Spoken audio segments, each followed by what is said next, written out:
Hello ho ho everybody. Oh god, that's so bad. Hello ho ho everybody. My name is Mario. This is a channel all about amusement park type stuff, but mostly coasters. And today, 'tis the season, not only to catch a virus like I have, but to talk about the top 10 underrated coasters out there. But this isn't any old list video, this is a continuation of Listmas, which is, for those of you who don't know, a festive listing frenzy over on the Parks Bros channel hosted by my good friend Drew, which, by the way, Drew, why don't you go ahead and get us started off on this list? Thanks so much, Mario, for having me on the channel yet again for another Listmas. But let's start this list off at number 10. We have a ride that I recently got to experience for the first time this year at Kentucky Kingdom in Louisville. This is Lightning Run. The first roller coaster you see upon entry into the park is just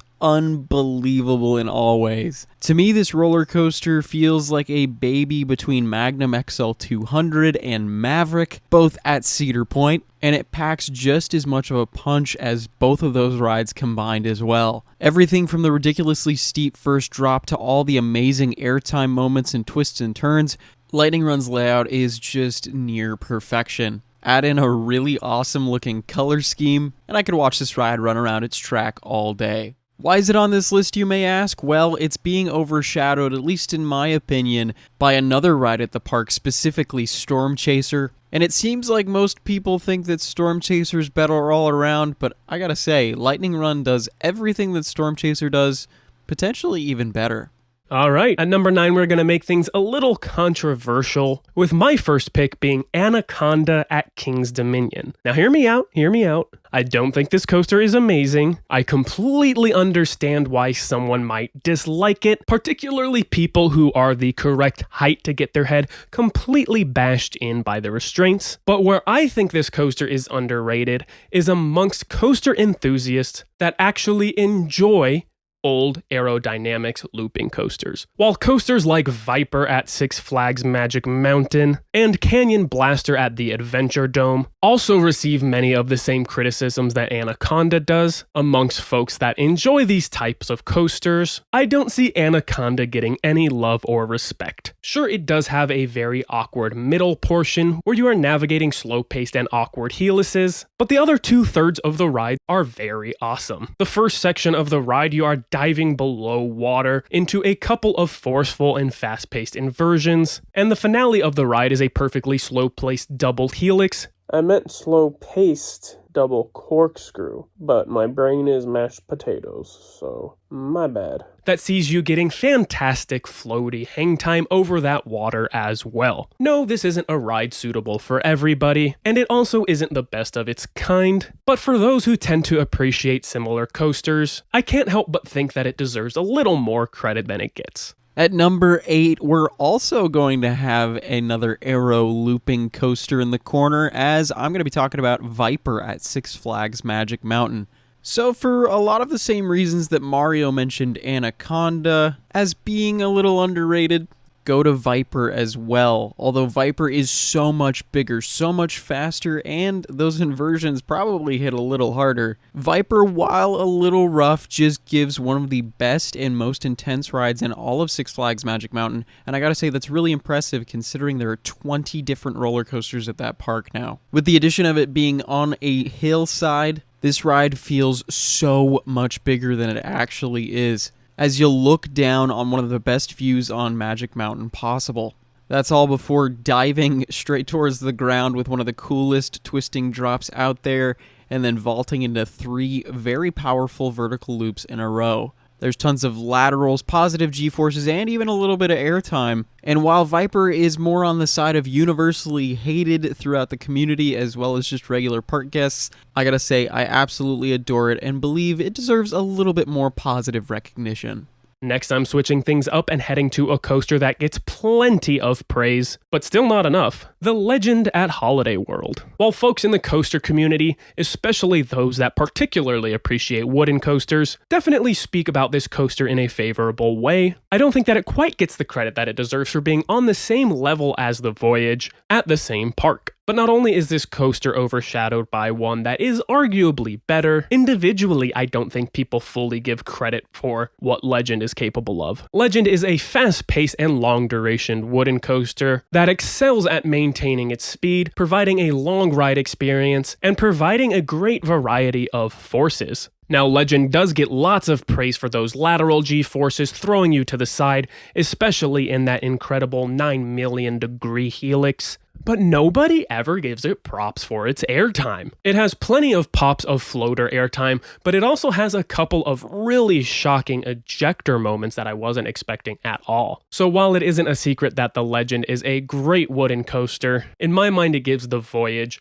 or any other wooden coaster out there a fair run for its money. I 100% agree with you, Mario. The Legend is a legend. It's phenomenal in all ways, but I'd say it's just as underrated as this ride, Powder Keg at Silver Dollar City. A literal Frankenstein of two different rides in one. Starts off with a lateral transfer track and then an air-powered launch that is just ridiculously powerful before giving you a ton of amazing airtime moments. And since we were just talking about Legend and its lateral forces on that helix, we got to talk about Powder Keg's turn into the lift hill. Holy cow, talk about non-stop laterals, just getting more and more forceful as you speed up. It really feels out of control.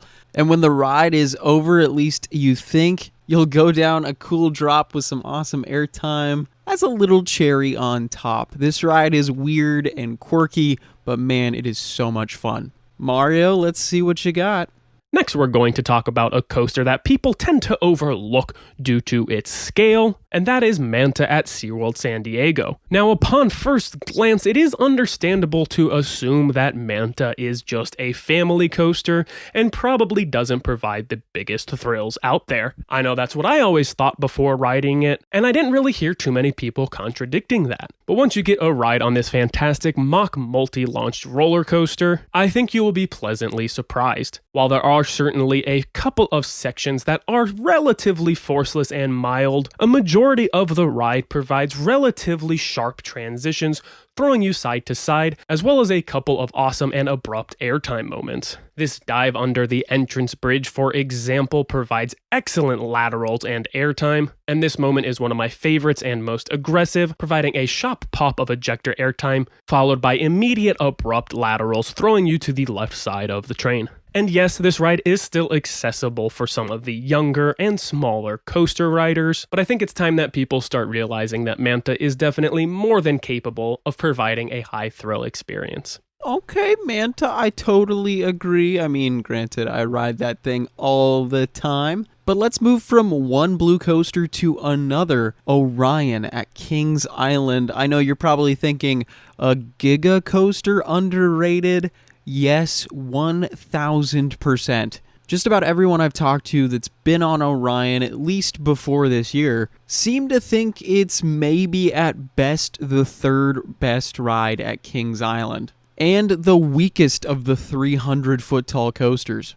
Well, I'm here to say, at least in my humble opinion, I completely disagree. Everything from Orion's first drop and onward is just ridiculously powerful, as not only does it give you that amazing speed of over 90 miles an hour, but it gives some immaculate airtime and a bit of lateral forces, and of course, tons of bone-crushing positive Gs through its final helix. This ride, just like the original Giga Coaster up at Cedar Point, Millennium Force, is something I could ride literally every single day for the rest of my life, and I'd still be enjoying it. It's super fun, graceful, smooth, and powerful, and I feel like it gets not the best of rap in the community. Orion, what can I say? It's just out of this world. Oh, that was awful. Oh, man. Mario, all I could say is I hope you don't have an RMC up next. Alrighty, at number 3 we have a coaster that Drew and I talked about back in 2020, and I still don't understand how this ride catches so much flack for how good it is. Number 3 is Joker at Six Flags Discovery Kingdom. As far as the three main forces go on a roller coaster, I think Joker checks all of those perfectly. You have a drop and several other moments that provide awesome ejector airtime. as well as 3 inversions that give you great hang time. The drop and those inversions also provide some really great lateral G-forces, throwing you side to side. And as far as the positive G-forces, while that's not the most noticeable thing about the ride, there are a couple of moments that push you into your seat as well, especially when the ride is running really, really fast. Aside from that, this coaster provides quite a unique layout compared to other RMC hybrid coasters, such as Steel Vengeance at Cedar Point or Twisted Colossus at Magic Mountain. Now, with all of these positive attributes, how is it that I still think this coaster is underrated? Well, quite simply, people just like to pass this coaster off as the worst RMC. And while I personally don't agree with that, even if that were the case, RMC still makes phenomenal roller coasters. Their worst is still better than some people's best. So this ride definitely doesn't get the recognition that I think it deserves due to that quick and easy label of worst RMC. Well, you certainly had an RMC, but I can totally understand. Joker's a fantastic ride. Well, let's move on to number 2, where I put the incredible Hulk coaster at Islands of Adventure in Orlando, Florida. This thing, in my opinion, is just so unbelievably intense. And of course, with that extra theming involved, it just puts it up to another level. I feel like no one seriously talks about how good Hulk is, especially in the past year with Velocicoaster kind of overshadowing, and of course the addition of Hagrid's doing the same in 2019. All I can really say is don't sleep on Hulk. Drew, literally how and why would I fall asleep on the Hulk? I mean, that first couple of moments is just amazing. Amazing, right, exactly.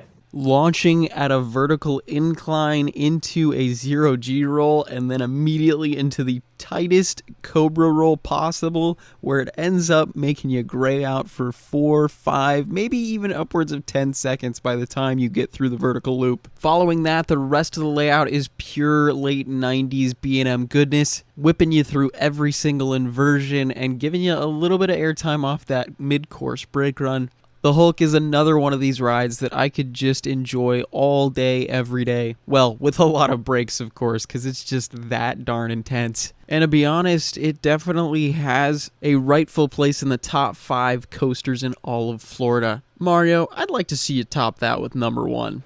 Alright, we're finally at the end of this list, but before I get into number 1, if you guys are enjoying this video so far, make sure to give it a thumbs up and subscribe to this channel. It would be greatly appreciated. But without any further ado, in my opinion, the most underrated coaster I've been on, Copperhead Strike at Carowinds. Now, it is no secret that Carowinds has a fantastic coaster lineup, and Copperhead Strike definitely gets overshadowed by some of them. Fury 325 has been voted the best steel coaster in the world for multiple years. Afterburn is an incredibly intense B&M inverted coaster, and Intimidator has that mass appeal as a super fun and floaty hyper coaster that anybody can enjoy. So with all of those other rides in the park, Copperhead Strike kinda just gets overlooked. On top of that, in the coaster community, I don't hear people give this ride too much praise. I think it may not have been giving the best rides in its opening year when people first started talking about it, but right now it's genuinely one of my favorite coasters out there. Just like Joker, I think it provides a great variety of forces. You certainly have great hang time with some of those slow and drawn out inversions, fantastic and sharp ejector airtime on some of those airtime hills. You have a couple of fun, albeit not super forceful launches, multiple whippy transitions that throw you side to side and out of your seat, and you do even have a couple of moments where you get positive G-forces. On top of this ride having great variety,